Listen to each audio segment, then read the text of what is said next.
jungler's just coming back nonstop. As long as Jojo's not getting ahead, you're winning. Yeah, I think you have to look at how that happened. We talked about the bot lane kind of running it a little bit with that gank attempt, and then there's no reason for Alistar to have to sit down there. So I do think, you know, it's not the end of the world for EG, but the side lanes have to step up a little bit more, whether that's creating more pressure or making sure that they're not at such a deficit that their lane can then go run mid and do that kind of perma-camp Jojo strategy. And they are obviously still in a great spot as far as playoffs are concerned. Yep. They're going to be upper bracket. You know, that's all kosher. But the problem is, even if you get into a great spot in playoffs, if you're playing like this, you're just going to be 0-3 and out, right? Like, you're going to be down to the lower bracket almost immediately. So, you know, they want to be playing at a higher level. They need to start solving some of these problems, and they have 1 game this week and 3 next week to try to do it. All right, so let's see what we've got in the draft so far. It's Blitz, Ivern, and Rumble banned away. Melio, Kai'Sa, and LeBlanc banned out by EG. Tristana, first pick for C9. EMENES is one of the guys we know is not shy about playing this and playing it aggressively in the mid lane. EG's response is a hell of a tank line in their first 2 picks with Rell and Sejuani. Double flex pick these days. You can go the Sejuani mid, of course. You can do that. You can go Viego Sejuani. It's coming here. Rell can obviously flex between support and jungle. Even the Sejuani top, like, you can do these things. Maybe it is just telegraphing right away though, but it would surprise me to give up one of the powers of Rell is that flexibility. We've seen people have very intelligent last second drafts. One of them just happened to EG on red side yesterday when Vulcan was able to take the Alistar last pick. So who knows? Maybe they're just grabbing power picks, but I wouldn't be surprised if there's some trickiness here. The audience. There's a guy with a "Please No Renekton" sign screaming "No" loudly as Renekton was being covered. Locked in. The collective cringe of C9 fans as Fudge is forced onto the crocodile yet again. But the cringe is a little bit balanced out by Blaber on his undefeated Maokai. Did you know he's 12-0? Yeah. I did. Oh, wowee. Yeah. We've got a lot of Maokai success here for Blaber. But of course, Blaber's own words, champ is still pretty boring, though. I hope we don't pick it again. Well, guess what? Here it is. Surprise! You're playing it. He's teaching him a lesson. Yeah. He's saying, you can complain about my drafts. I'm going to keep picking it then. We do have a Jayce for revenge. So, you know, people generally talk about Renekton versus Jayce as a skill matchup where Jayce can outscale if you can get ahead. Obviously, I do think, you know, it's a lot down to can you use the Counter-Strike to actually, you know, avoid the Renekton stun, things like this. Renekton can win out in these trades pretty heavily if you are not able to do that in the early stages.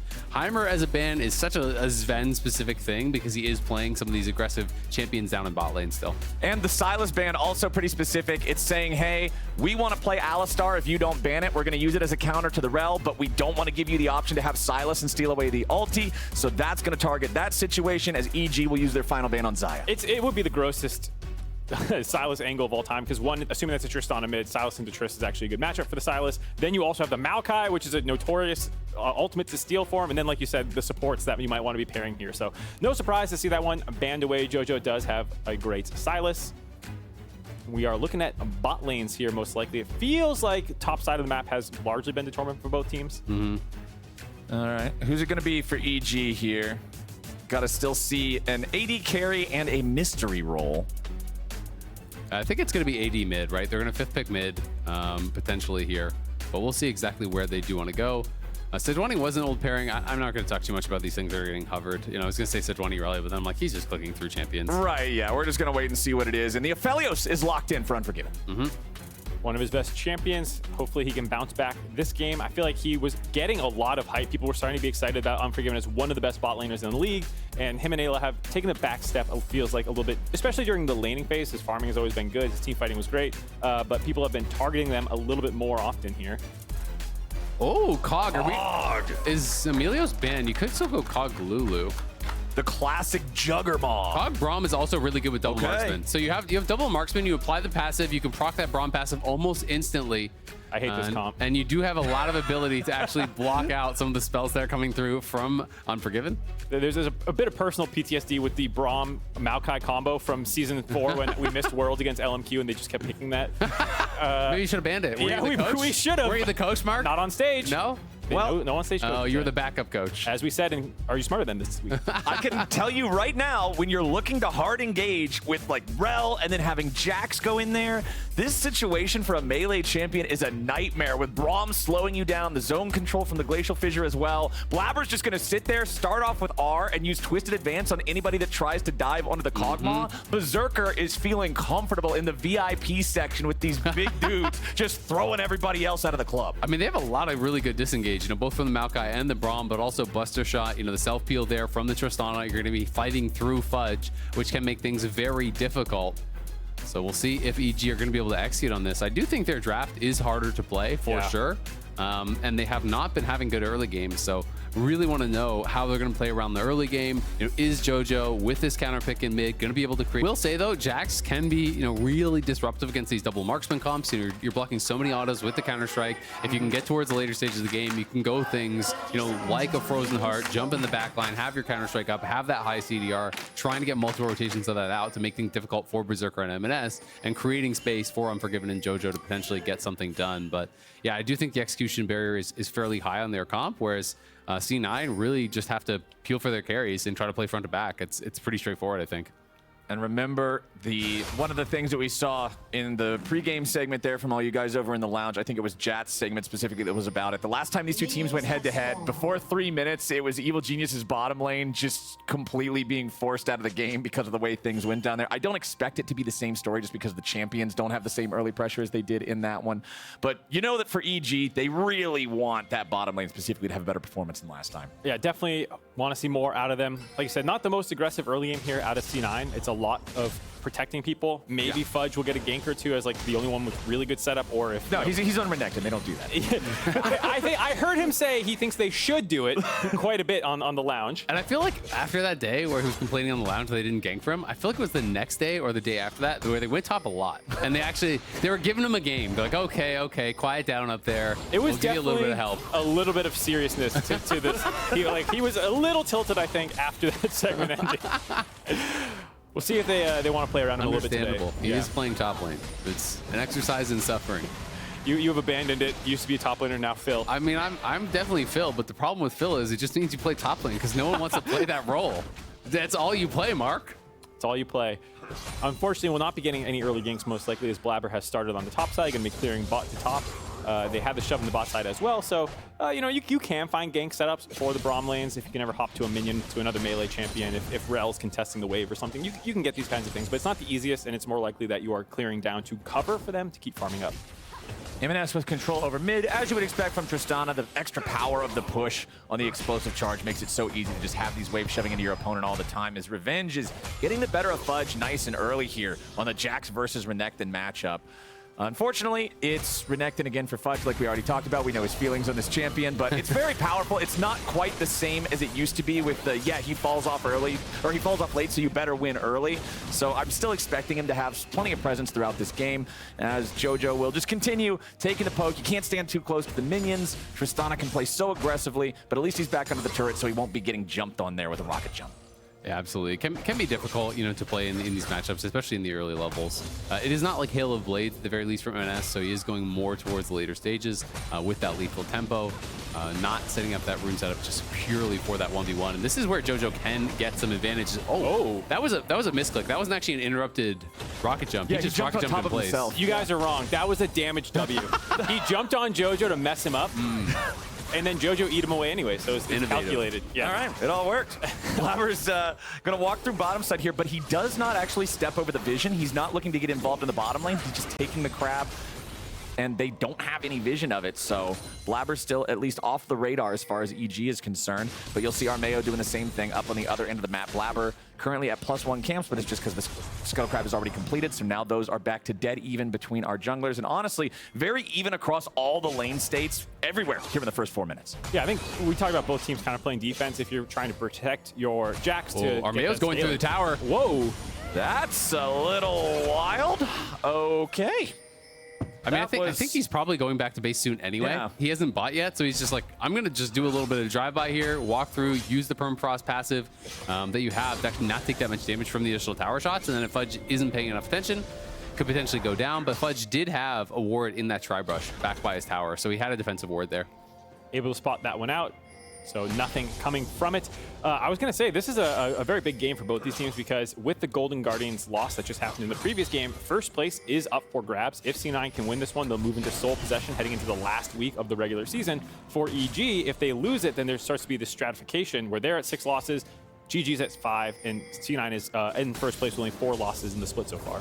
And if EG wins, then we have a 3-way tie for way more fun. Yeah, I mean, that's more chaotic. We were talking a little bit last game about how normally that soup is in the middle of the pack in the LCS. the top teams are always way far out in front. It's an upper soup this year. This time it's bougie soup in summer 2023. French onion. The top spot. Yeah, French onion. You know, it's actually kind of funny because anytime I think of fancy food, I always think French. It's immediately the default that comes to mind. So maybe that is There's what a lot of French fine dining. Yeah. Hot take? I can't read any of it. Wouldn't be in my top 3 cuisines. Oh, really? Well, what would? I was going to wait to see if this trade went down. Japanese, Italian, Mexican. Japanese is definitely #1 for me. Good choices, good choices. I like all of those. EMENES, liking the idea of a trade here. Jumping in on Jojo, but he takes some damage back from the minions. He'll be able to clear out most of those. Jojo gets back away before Blaber is able to influence the matchup, get involved there at all. Level 6 is coming online for all our solo laners now, but his bottom lane where the action's going down. Crash down from Eyla. Finds Berserker and Zven both. Berserker flashes over the wall back into the Dragon Pit. Unforgiven's ready to join him, but the accelerated shock blast coming in from Jojo gets the first kill over to EG. Now Blaber's about to drop next. Winter's Bite isn't going to do much. It's a double kill for Jay. And they can even take the Dragon potentially right off this. They're not going to, as Tristana is moving down, but that is huge for EG. They find the fight, they push Berserker out, and Jojo had the faster move here from mid lane.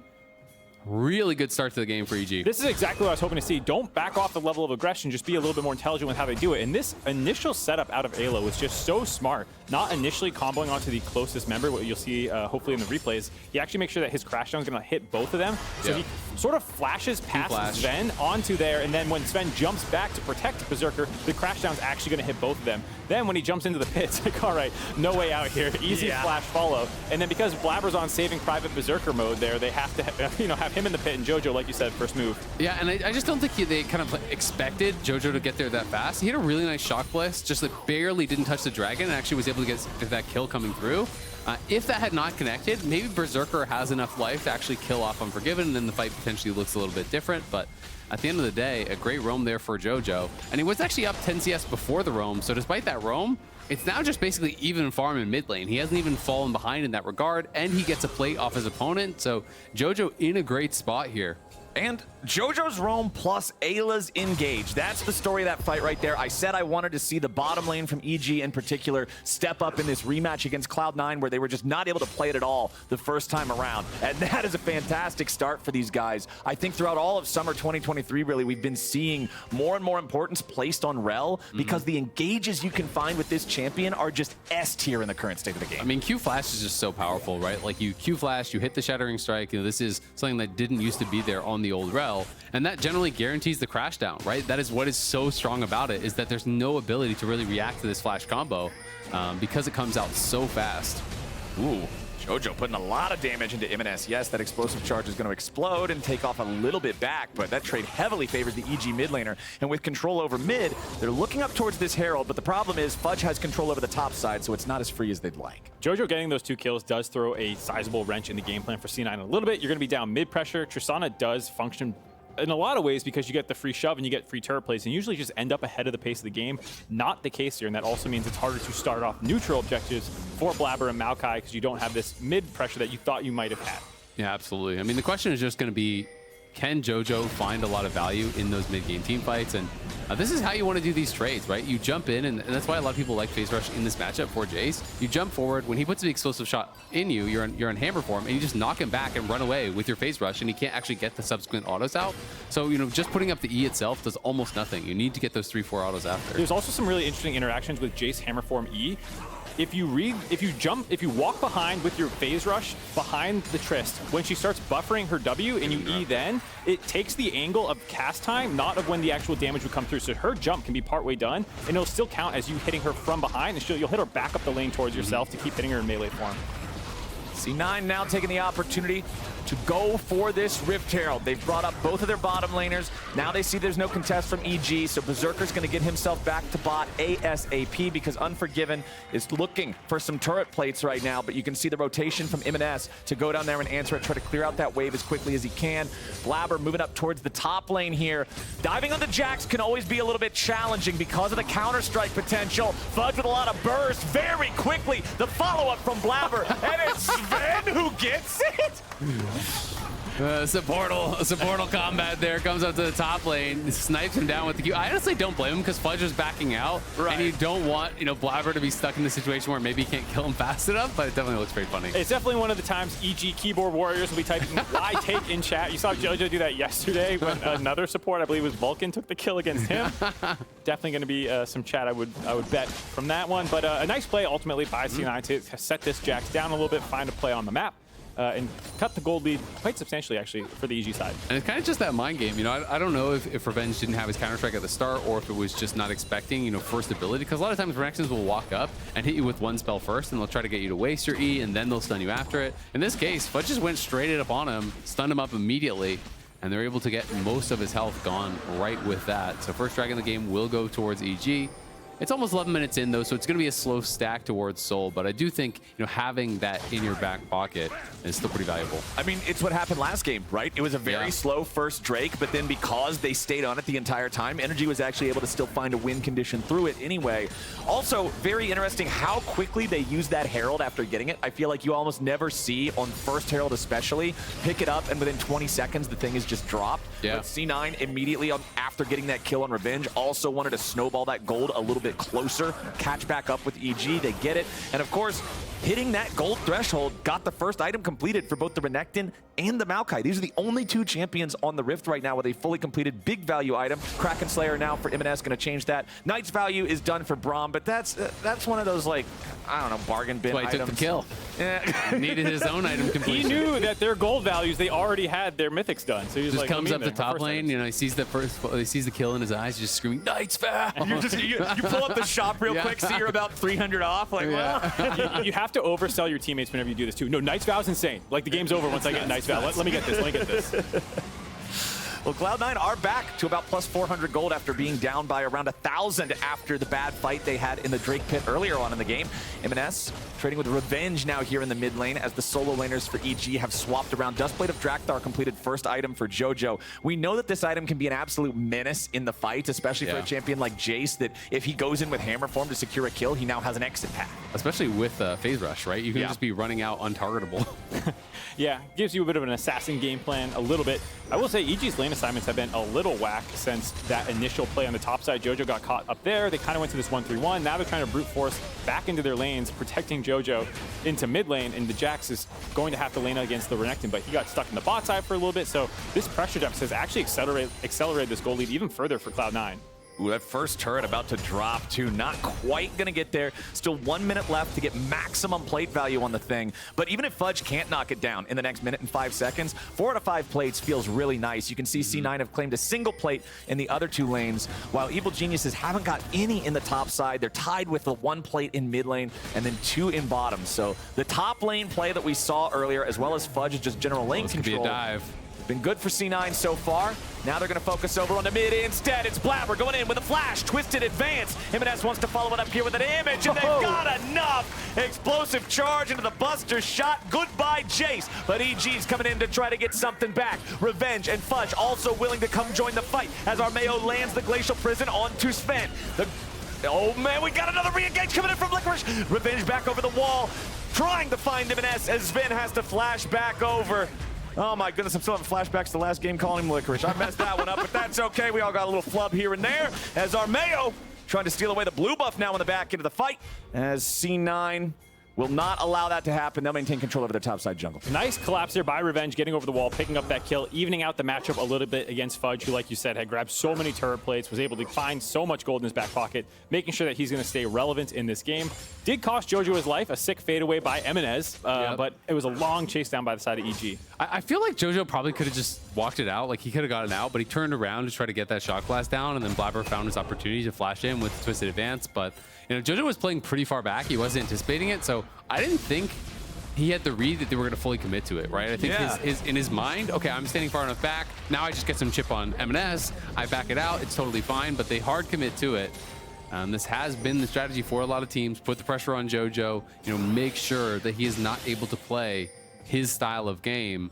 And Cloud9 looking pretty good thus far. They have a kill now on EMENES. Berserker, yes, he doesn't have any kills himself, but he has the Blade of Rune King completed. They're scaling up pretty well. Top lane has been looking really good for them. It's almost a 30 CS lead now for Fudge, who has finished off that turret, so he is very far ahead of where Revenge is. Yeah, that's one saving grace there was that play was so slow to develop that Jojo could actually TP bot lane and grab the turret himself.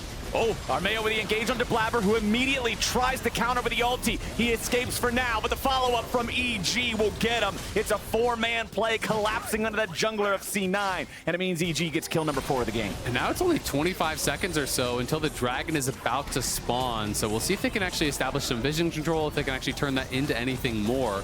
But Blaber will be back up in time to get out there, so EG would have to try to look for it now. They may just go for the Herald instead. Exactly. It might be 25 seconds on the Drake, but it's closer to 10 or 15 on the Herald. Now just about to spawn, and EG starting it up immediately, wanting to take advantage of that window where the C9 jungler cannot play for it. Blaber is now respawned. Fudge here tanking up the front as EG's ready to try to burst down the enemy top lane, but the Gore Drinker heals him back. He's at half HP. Revenge is entered in here with a counter strike, and he'll finally bring down the alligator as Zven has to try to get back to his team. He's only got 200 HP remaining. Jojo also very low, and it means EG won't force this any further, but they're still going to pick up another kill for nothing. EG are able to bait C9 in. Fudge had a huge Gore Drinker Q, as we see EMENES getting a little crazy here. Stopping recalls, maybe just trying to buy some time for Dragon. Now that it's up, they're actually going to go for Rift Herald, but C9 did a really good job forcing that fight. They almost were able to find a kill there. Fudge does drop, but it did save Rift Herald, so in the end, a positive trade-up on their side, contesting that 4v5.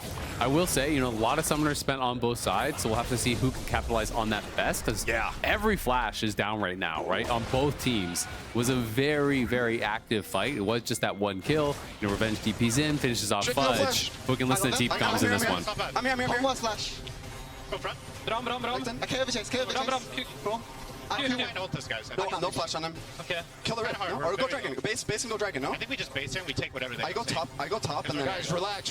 Calm down. Like, chill. The best shot call of all. Calm down. Chill. Hey, sometimes that's what you need. Teams get a little bit ahead of themselves. You don't want to end up going too crazy. But EG, they're going to secure their second Drake of the game.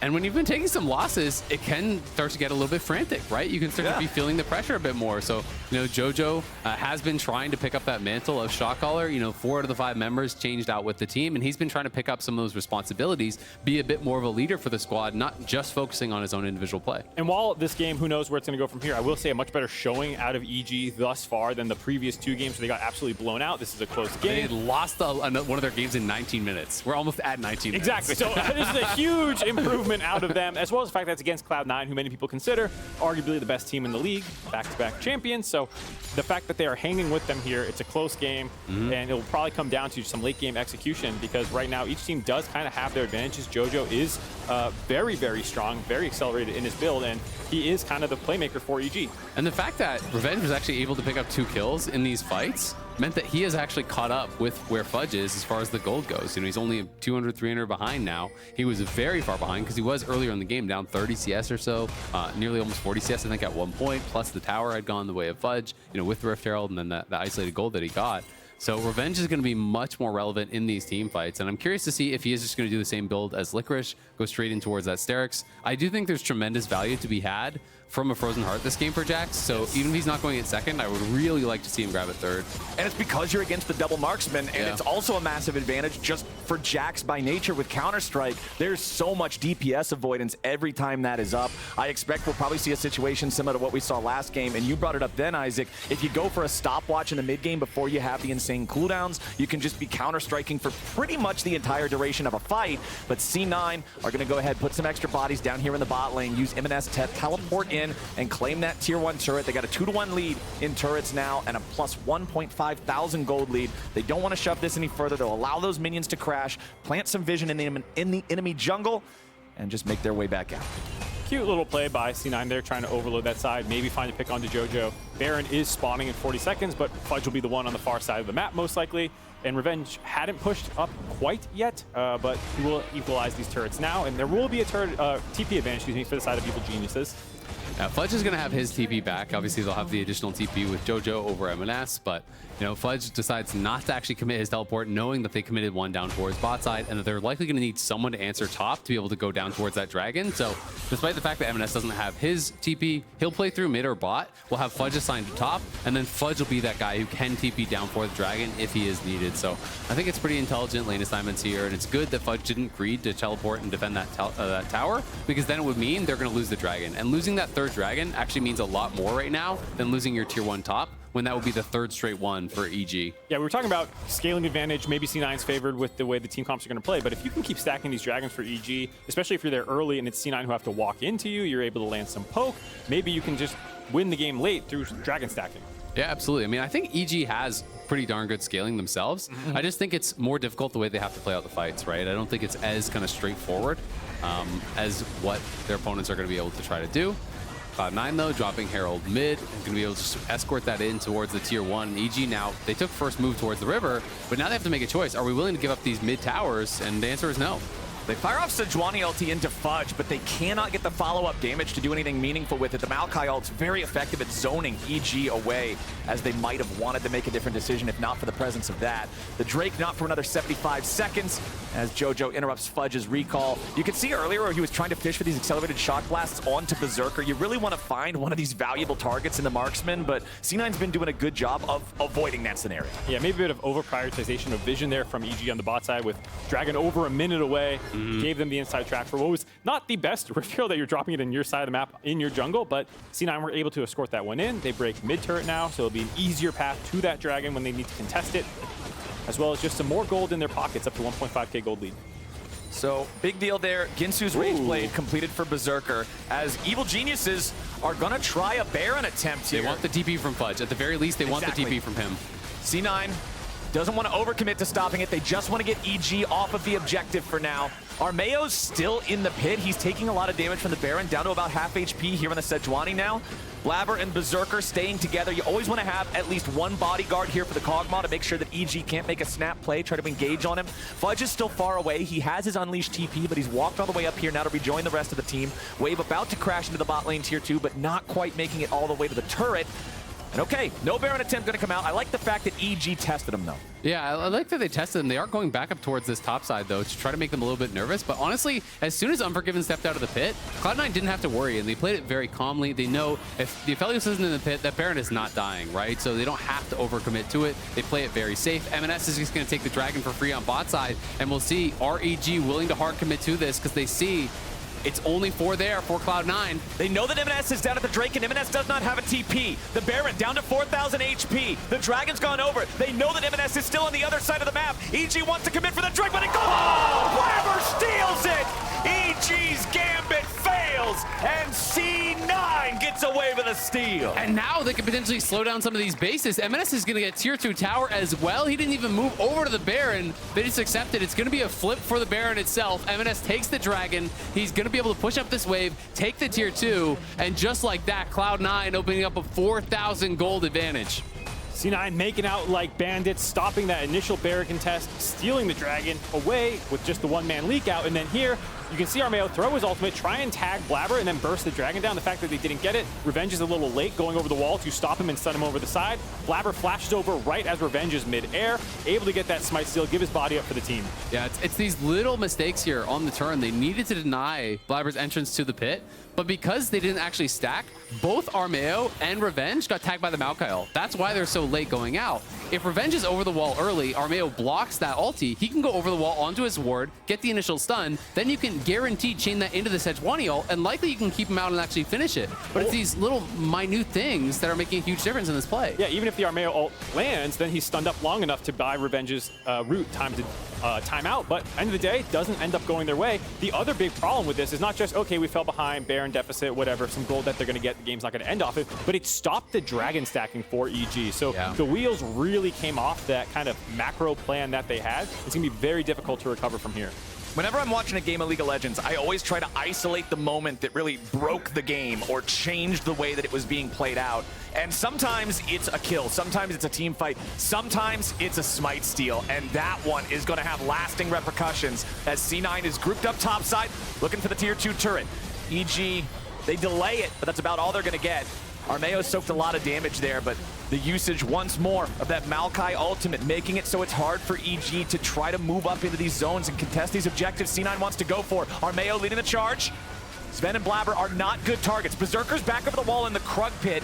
Safe for now. EG still looking to see if there's an angle. They're going to go in on Fudge. They want the Gator, but it ain't going to work just yet. Eyla gets flash stunned, and Berserker's taking the kill. EMENES and Blaber going in back on the side, as Revenge might be the focus here next, and Berserker kites away Unforgiven under pressure from Fudge, who won't quite be able to find the kill just yet, but he turns the aggro back over onto Armao, and Blaber kills Jojo. Revenge chasing into the back, looking for Berserker, but the Kog'Maw, he's spitting on him, and it's a double kill back over to Fudge, as Berserker finishes off the ace. It's EMENES taking the kill credit, and C9's about to walk it in for the win. It's a clean ace for Cloud9 after of a massive team fight. EMENES got so much work done there, comes in on the TP, soften up so many members, and they crush EG.